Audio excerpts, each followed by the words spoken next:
if we could speak the language of animals? What wisdom would they have to share with us?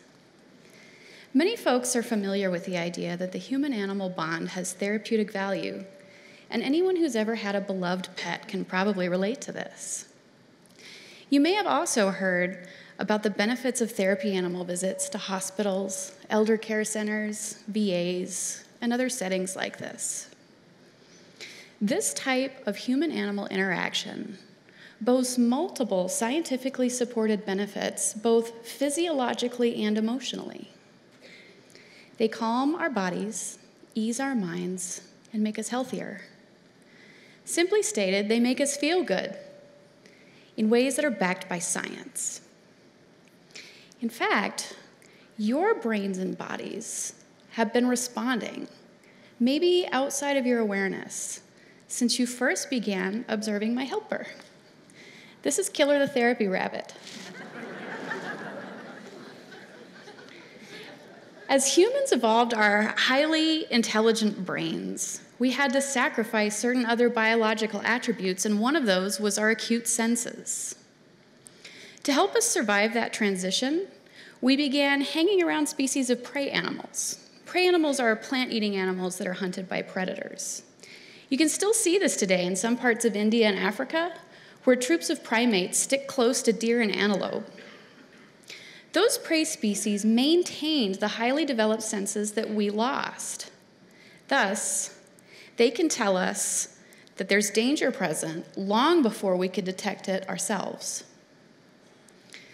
That means when we're observing a calm prey animal, in this case, a rabbit, our brain is telling our body that we're safe.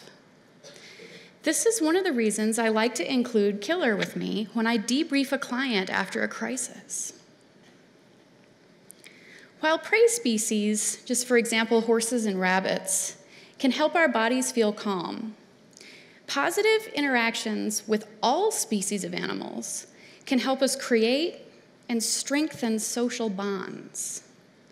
This is because of the influence of oxytocin, affectionately referred to by some scientists as the cuddle hormone.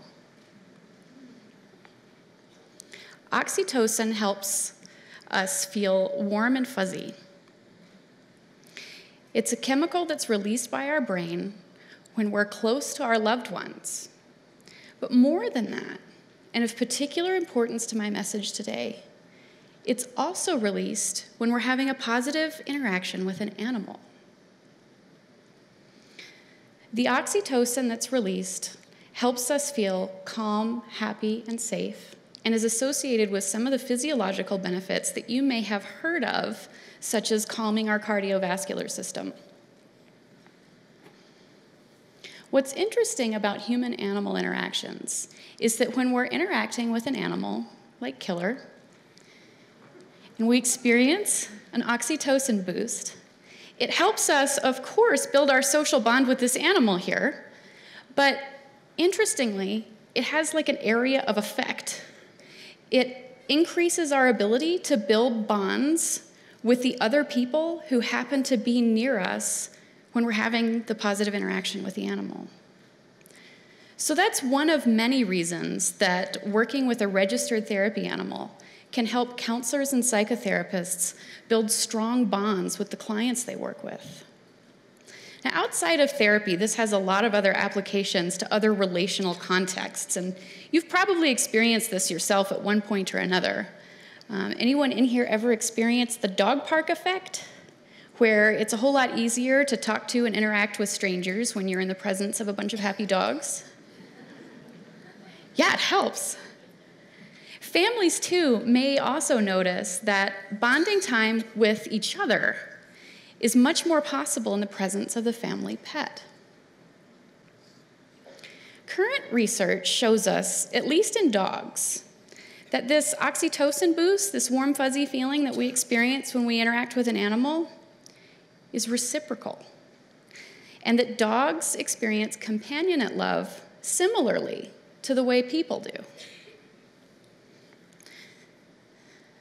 That means that your dog loves you. All of you in here probably had an intuitive idea, but we've got science to back that loving relationship we perceive with our dogs is in fact real and accurate.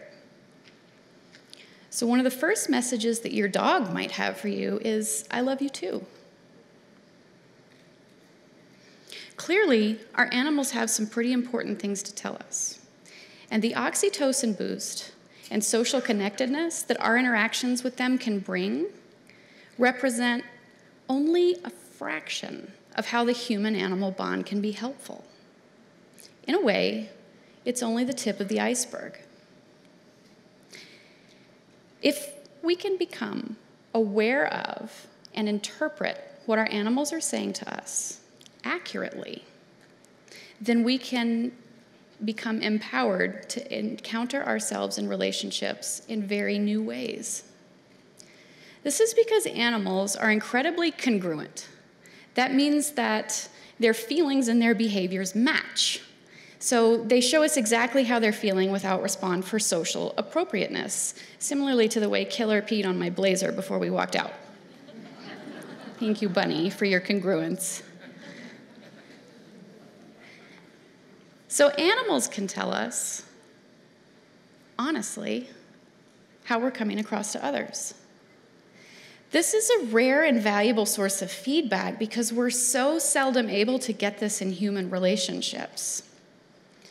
Interactions with people by their very nature are biased and influenced by the norms and rules of our cultures.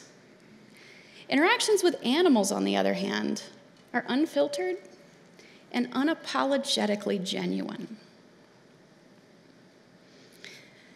The honesty that genuineness can bring us means that animals are going to respond to the way we're coming across without being concerned about hurting our feelings. So what do animals tell us? They tell us the truth. Many people who are experiencing difficulty interacting with, communicating, building a relationship with an animal very often experience similar difficulties with people. But here's the thing, the person usually isn't aware that they have similar difficulties with people until their interaction with that animal reveals it. That new awareness can empower us to make different choices and adapt our interactions accordingly, thus strengthening our relationships with other people.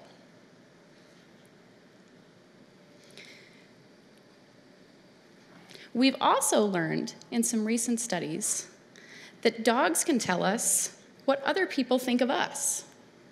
So it's recently been confirmed that dogs actively observe how other people treat their owners and show a very clear preference for people who are more helpful to their owners.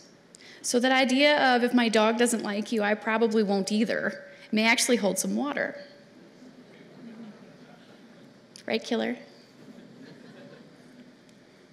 Right now, Killer is being extremely genuine, and you all have done something in here to make her feel comfortable because she's very comfortable showing you her backside. I learned a lot of the truth that our animals can tell us in my relationship with my canine co-counselor. Sophie, who's a now retired German Shepherd, Sophie, worked alongside me as a registered therapy dog for a number of years. She helped me build strong relationships with my clients. She also acted as a souped-up set of senses, allowing me to learn things about our clients that I wouldn't have been able to without her. And in many instances, she acted as a message bearer of crucial relational information about our clients because of that ability to respond to our clients' body language, behaviors, and personalities in a completely congruent and genuine way. In that way, she was able to help me offer therapeutic services that were far beyond the scope of a human counselor. I have so many Sophie stories that would take all day to tell. But a few of them from our early work together really clued me into this idea that animals can tell us more than we ever realized. One of my specialty areas is working with survivors of sexual assault. I had many clients on my caseload who were working to reprocess the painful memories of their assault. Normally, throughout our sessions, Sophie would curl up on the couch and cuddle up with our clients until they began to reprocess one of those memories. And every time that happened, without fail, Sophie would get up from the couch and go guard the door. This helped our clients feel safe and nurtured, but it also clued me in to emotional shifts that were happening in session, no matter how subtle they might be. Another thing Sophie taught me was that animals can tell when humans might need medical attention. One day, as we went to greet our client in the waiting room, we happened to pass by the client of another counselor, who happened to be a young woman. As we went to pass this young woman, Sophie responded with very clear signs of fearfulness. She cowered, tried to hide behind me, and did everything she possibly could to get away from her. In all of our years working together, I'd never seen brave and stoic Sophie respond this way, especially to a young woman. We later learned that this person was struggling with disordered eating and that her body was in ketosis, which is a detrimental process during which muscles are broken down for energy. Although we didn't understand at the time, Sophie was trying to tell us that something was wrong and that this person needed help. She would also sometimes tell me things about other staff members and occasionally strangers. Every so often, in our work together and in our personal lives together, we'd run across a person who was afraid of dogs, which is especially obvious in the presence of a 100-pound German Shepherd. No matter how subtle this person was trying to be in concealing their anxiety, I'd always be able to tell who was afraid of dogs, because Sophie would be uncharacteristically insistent and stubborn about, I need to go and comfort this person. I know, poor Sophie. She had no idea that she was actually the cause of the anxiety, and she wanted desperately to help alleviate it. She'd often be very confused and frustrated with me that I wouldn't let her go do her job. So these are just a few examples of this idea that clearly our animals have some really important things to say if we're willing and able to listen. If we're able to accurately interpret our animals' information, they can give us important clues about our health, our relationships, our emotions, and how others probably perceive us. As I mentioned earlier, a lot of the concepts that we've talked about today represent only the tip of the iceberg when it comes to understanding the power of the human-animal bond. There's still so much we don't know. And so I invite you to ponder these ideas with your own animals in mind and to educate yourself about how the animals in your life communicate. Because the more expert you become at listening to and then accurately interpreting what your animals are communicating to you, the more expert you become at navigating and improving all of the relationships in your life, human or animals.